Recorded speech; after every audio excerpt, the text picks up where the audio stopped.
दिन बाद एक दिन अचानक सुबह के समय पति ने पत्नी को कूटना शुरू किया। आपके यहाँ मारा जाता होगा, हमारे यहाँ कूटा जाता है। तो कूटना शुरू किया तो घर वालों ने पूछा क्यों कूट रहे हो? तो उसने बताया ये जो लड़की है, जो मेरी पत्नी है, ये जादूगरनी है और मुझे अपने वश में करने के लिए मेरी चाय की कप में ताबीज डाल के लाई है।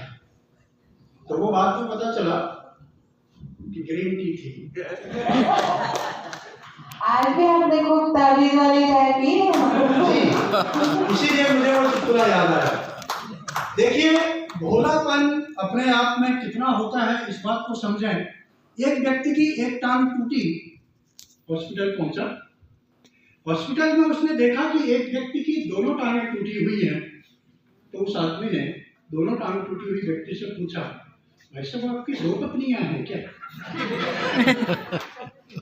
भोलेपन का अपना एक दौर है, अपना एक जलवा है।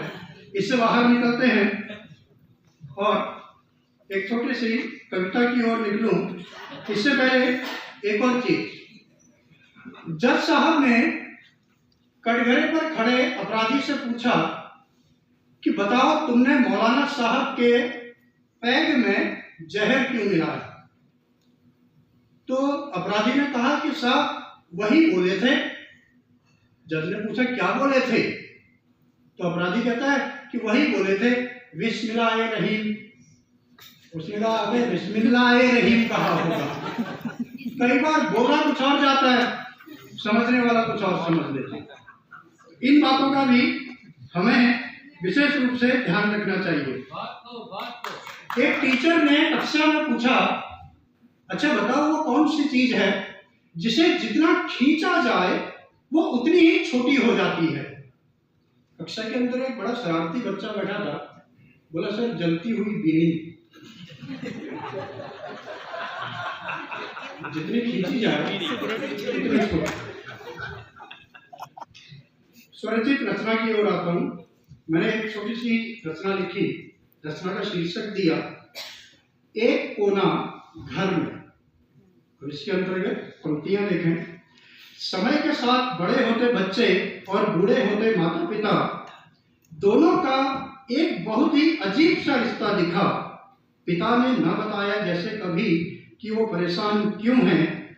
एक उम्र के बाद बच्चा भी नहीं बताता कि वो उदास क्यों है। जंग विचारों की दोनों ओर चलती लगातार जारी है।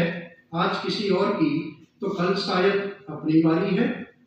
कुछ दौर व हालात जिंदगी के ऐसे निकल आते हैं, कुछ बताए बिना भी इंसान की चाल में नजर आते हैं। बोलने का लहजा मन के विकार अक्सर खोल देता है। जो रह गया देखा है उसे मनुष्य आंखों से बोल देता है। जीवन की ये डिग्रियां वहाँ बहुत छोटी हो जाती हैं। जीवन की ये डिग्रियां वहाँ बहुत छोटी हो जाती हैं जहाँ हमारी आंखें दूसरे की पीड़ा नहीं पढ़ पाती हैं। जीवन के दिखावे में कुछ तो रस्म रिवाज रखने होंगे। जीवन के दिखावे में कुछ तो रस्म रिवाज रखने होंगे। समझ सके एक दूजे को महलों में ऐसे मकान रखने होंगे। हों सुविधाएं सब कुछ जीवन में माना मजबूरी है।